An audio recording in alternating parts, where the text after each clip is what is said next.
Hey guys, welcome back to my channel. Liz Sama here as usual. So I recently finished Alan Wake. So I figured that since we talked about Alan Wake and Control sharing a universe, I figured I would do an Alan Wake video.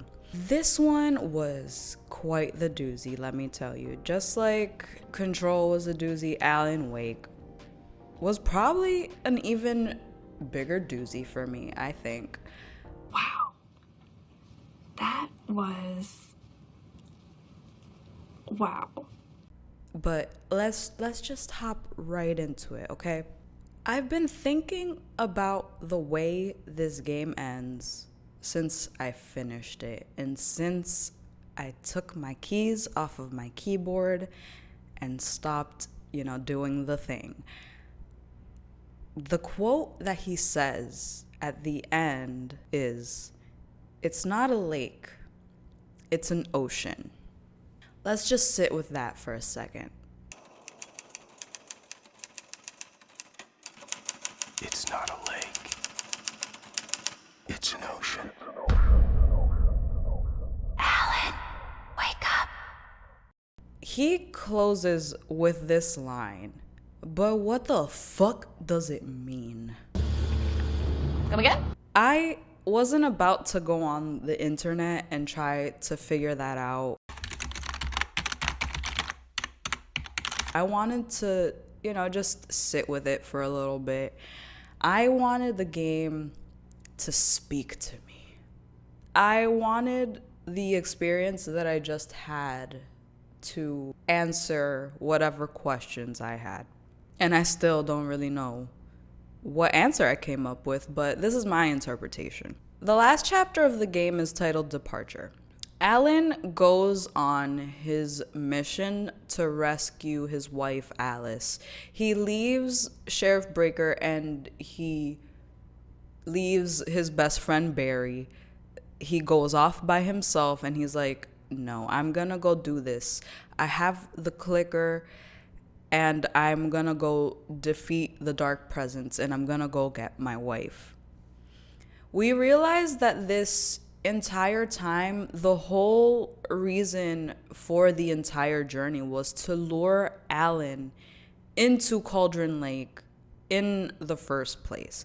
Despite it seeming like it's trying to fight him to stay away so that he doesn't get to his wife, Alice, it seems like what it really wanted the whole time was for him to write a story that would somehow end with Alice resurfacing and him taking her place at the bottom of the lake, never to be seen again.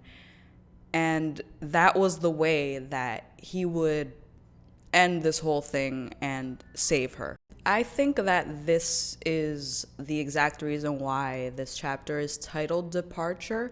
It's why we see Alice at the end without Alan. I think Alan's referring to the dark presence itself, or rather the dimension where the dark presence exists when he says that it's not a lake, because up until this point, I think he assumed that the dark presence was only in the lake. So I think we all kind of took that to say that this darkness is only the lake. And then when he finally goes down there and he saves Alice, he finds that it's a whole other thing. It isn't simply that Alice was trapped in the lake. It's possible that she was trapped in different forms of reality, similar to what Alan saw when he was walking through that exact replica of his own apartment, and it was enshrouded in darkness, and he looks outside the windows and it's just dark fog. It can be whatever the dark presence wants it to be in order to keep you trapped there. And I think that it's probably similar to what Thomas Zane and Barbara had gone through. Barbara became the form of the dark presence after Dr. Hartman had convinced Thomas to write her back to life using the lake's powers. But Dr. Hartman didn't know that balance was a part to the whole process. So when he gave Thomas Zane that advice, he didn't realize, or maybe he did realize this. I'm not sure how evil Dr. Hartman really is, but the fact of the matter is he caused this whole chain of events where bringing her back to life was either what created the dark presence, or it's what caused the dark presence to have that power to take over Barbara and start the chain of events that we saw. We don't really know if the dark presence existed before Thomas Zane and his situation with Barbara. I don't think that we saw that unravel in Alan Wake. I would love to see that touched on in the second game. Please let us know. That would be wonderful. But it is really sad that Thomas Zane went through losing Barbara the first time when she drowned. And then he also had to end her when she was taken over by the darkness, because he had to cut her heart out when he realized, like, this bitch ain't my wife, this ain't her. So when he did that, he found that she was filled only with darkness. Clearly she was probably one of the first taken, essentially. And their story doesn't end there. We find out that Cynthia Weaver, she had unrequited love for Thomas Zane. She's the one who keeps all the lights on in Bright Falls after everything's gone. She's the one who's been writing all the yellow messages everywhere. She knows the whole story after Thomas Zane went missing. She was so jealous of his relationship with Barbara. She was even like, oh, I was glad when she died. Like, I was jealous. There was a part of me that was maybe a little glad when she had the accident. And then Tom started writing and woke the darkness up.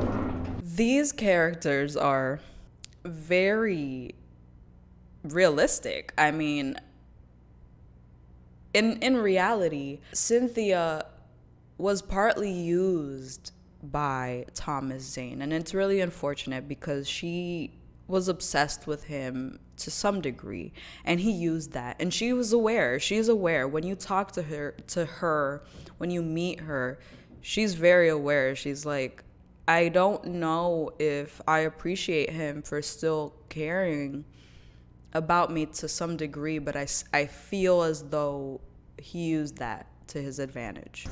He trusted me, or perhaps used me a little. Tom knew how I felt, knew I wouldn't refuse him. I built the well-lit room and put it there. It's been waiting for you. But I digress. That's a whole thing. Diver's Isle, the cabin that Alan and Alice had gone to retreat to, that island, like that little cabin, was originally owned by Thomas Zane. That cabin was where Barbara died. That cabin ultimately doesn't exist in reality. And that is so utterly mind-boggling. It's where poor Barbara drowned. And upon finding the version of Barbara that the darkness possessed, he put on his diver's suit and he jumped into Cauldron Lake with her. This diver's suit that you see him pictured in, that is still the Thomas Zane that we see at the end when he gets, when Alan Wake gets saved.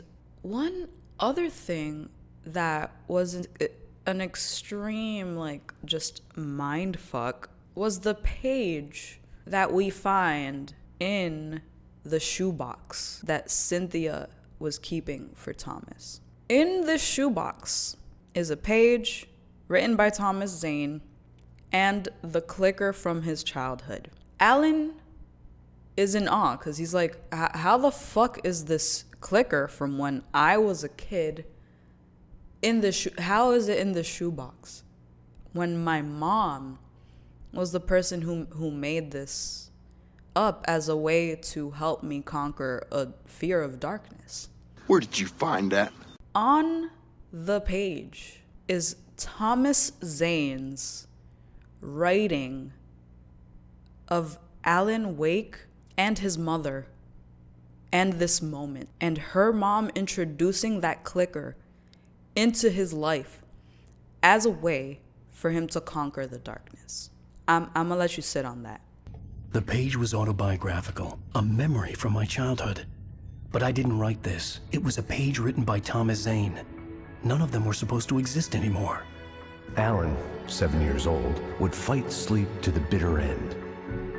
When he did sleep, he soon woke up, screaming, the nightmares fresh in his mind. So my thing is, did Thomas Zane create Alan Wake? Did he create Alan to come to Bright Falls to one day save the town from the dark presence? Like, is Alan Wake just a character in a Thomas Zane story? Like, I can't. And is this why he like just ends up at the bottom of the lake at the end of the story? Because it's like your life didn't really matter.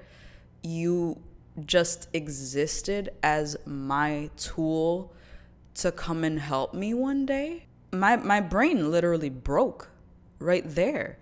And not only that, Alan then does the same thing to Thomas. So Alan then writes Thomas into his story to then save him.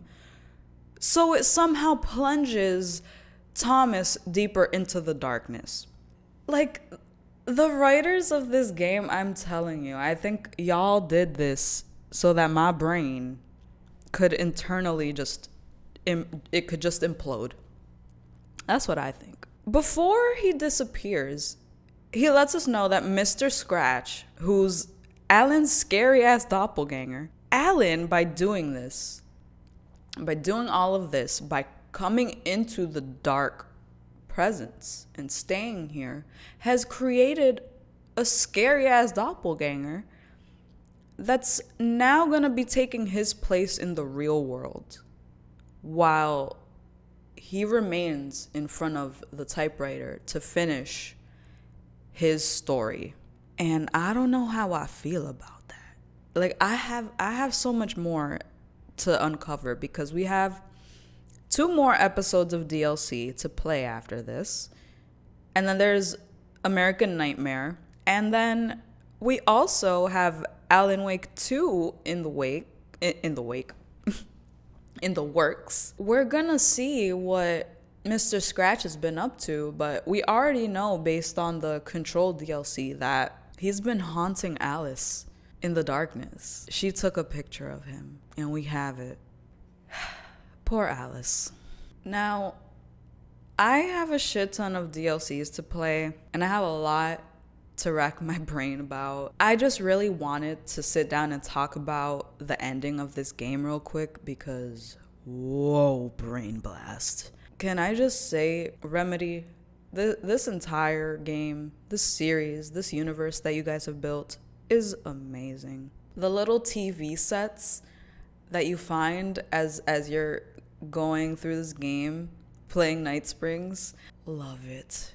It honestly reminds me a lot of playing through Control and going through the rooms and finding the fucking Threshold Kids videos. It makes me so happy, and it's so good. It's great. Meeting the old gods of Asgard in this game is another thing that was awesome.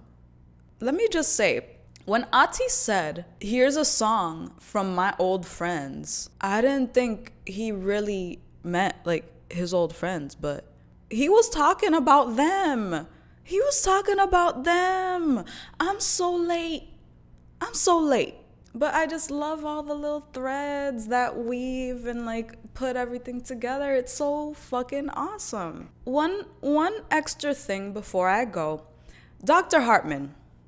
Dr. Hartman's bitch ass. So Dr. Hartman literally using the creativity of all these artists to make lasting works of art to then exploit them at the Cauldron Lake Lodge.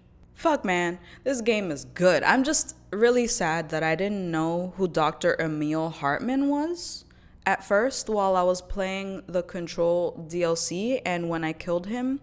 And I think it would have been a lot more satisfying if I had. I might go back and kill him again just for shits and giggles. Don't judge me.